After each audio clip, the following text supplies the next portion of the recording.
महिलाओं के ऊपर हो रहे अत्याचार के खिलाफ भाजपा महिलाएं एक दिवसीय धरना प्रदर्शन ट्रांसफर नगर कोरबा में किया। प्रदेश में महिलाओं के साथ हो रहे हिंसक व्यवहार से नाराज भारतीय जनता महिला मोर्चा ने धरना प्रदर्शन किया। इसके माध्यम से सरकार तक बात पहुंचाने की कोशिश की गई। प्रदर्शन में काफी संख्या में मोर्चा के पदाधिकारी और कार्यकर्ता मौजूद रहे। कोरबा जिला के लेमरू सहित छत्तीसगढ़ के कई स्थानों पर पिछले दिनों महिला वर्ग के साथ अनाचार, छेड़छाड़ और अन्य घटनाएं हुई हैं। इन मामलों को लेकर कई प्रकार की नाकामी उजागर हुई है। इसे लेकर भाजपा महिला मोर्चा ने आक्रामक रूप अख्तियार किया है। प्रदेश में मिले निर्देश के अंतर्गत सभी क्षेत्रों में प्रदर्शन किए जा रहे हैं। कोरबा के ट्रांसपोर्ट नगर चौराहे पर महिला मोर्चा ने धरना देने के साथ सरकार के खिलाफ हल्ला बोला। उन्होंने आरोप लगाया कि महिलाएं प्रदेश में सुरक्षित नहीं है। आपराधिक तत्वों को कठोर सजा अवान्त किए जाने की आवश्यकता है। धरना के बाद महिला मोर्चा के द्वारा राज्यपाल के नाम ज्ञापन स्थानीय प्रशासन को सौंपा। आज आप लोग यहाँ क्यों इकट्ठे हुए हैं और क्या चाहते हैं?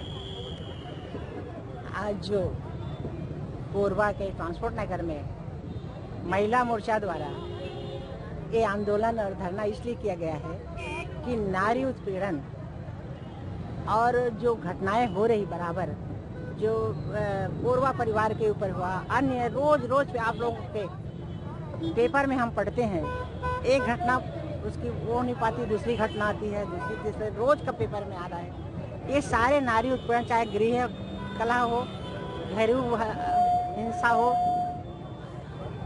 इस सारे नारियों की, सारी समाज की जो उत्पीड़न हो रहे हैं और अपमानित हो रही है और किसी प्रकार से उनकी कार्यवाही का कोई अता पता नहीं है। इसलिए आज हमारी भारतीय जनता पार्टी की महिला मोर्चा प्रदेश का कार्यक्रम है ये और जिला कोरबा के द्वारा आज किया जा रहा है। इसलिए यहाँ अपनी मांगों को लेकर, उनकी जो समस्याओं को लेकर उसके निदान दिलाने के लिए शासन से गुहार कर रही हैं और राज्यपाल को इसके ज्ञापन दिया जाएगा, इसलिए इकट्ठा हुई हैं। यहाँ पर किस लिए धरना प्रदर्शन रखा हुआ है? प्रदेश महिला मोर्चा के आह्वान पर हमने यहाँ मातृशक्ति स्वाभिमान मंच के माध्यम से ये धरने का कार्यक्रम रखा है। हमारा विधानसभा प्रश्न भी था। 5340 मामले हमारे प्रदेश में जनवरी 2019 से दिसंबर 2019 तक कांग्रेस के सरकार के समय में हुआ। किसी को सजा भी नहीं हुई। कई ऐसे मामले हैं जिसे दर्ज भी नहीं किए गए।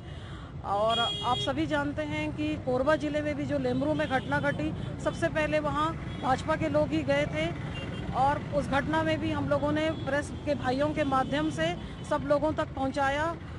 4 दिन बाद हम 4 तारीख को वहां गए। ये 29 तारीख की घटना है। तब तक प्रशासन सो रहा था क्योंकि उस घटना स्थल पर मैं स्वयं गई थी। 29 तारीख को ही पूरे सतरंगा में हल्ला था कि हत्या हो गई है और प्रशासन सो रहा था। 4 तारीख को जब हम वहां पहुंचे हैं तो वो उस पीड़िता महिला जो 16 साल की महिला थी और उसके परिवार को वो मिट्टी दे के लौट रहे थे, वे बड़े दुखी थे। उन्होंने कहा कि आज 29 तारीख की ये घटना है और 2 तारीख को इनकी बॉडी मिली। अभी तक प्रशासन का कोई भी व्यक्ति नहीं आया। ये ऐसी कांग्रेस की सरकार है जो कि कोरबा आदिवासियों पर यह घटना हुई जो राष्ट्रपति के दत्तक पुत्र कहलाते हैं, फिर भी उन्होंने कार्रवाई नहीं की। उसके बाद हमारे जिले की कांग्रेस की जो सरकार है, उनके लोग पिकनिक मना रहे थे। किसी के प्रशासन के व्यक्ति या तो कांग्रेस के किसी भी नेता के पास समय नहीं था कि वहां जाकर लेमरू के बरपानी गांव में जाकर उस पीड़िता परिवार के आंसू पोंछें या उनको कुछ सहायता पहुंचाएं। जब भारतीय जनता पार्टी के लोग मैं स्वयं गई थी और पूरे हमारे जिला नेतृत्व में हम लोग गए थे।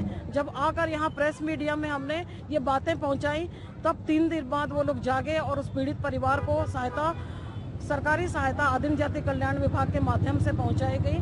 हम कांग्रेस की सरकार को जगाने यहाँ बैठे हैं, महिलाओं को उनके अधिकार के बारे में बताने यहाँ बैठे हैं और महिलाओं का मैं आह्वान करती हूँ, अगर किसी भी तरह का महिलाओं के साथ में अत्याचार होता है, प्रताड़ना होती है, अगर उनके थाने में रिपोर्ट दर्ज नहीं होती, भाजपा महिला मोर्चा की सारी बहनें उनके साथ में हैं। हम जिले में कहीं भी यह घटना होगी, हम उसके साथ जाएंगे और उनकी सहायता करेंगे, उन्हें न्याय दिलाने में पूरा सहयोग करेंगे। आपका ये आंदोलन क्या पूरे प्रदेश में चल रहा है, क्या सिर्फ कोरबा में? पूरे प्रदेश में चल रहा है और यही 1 बजे से 4 बजे तक का प्रत्येक जिले में धरना है।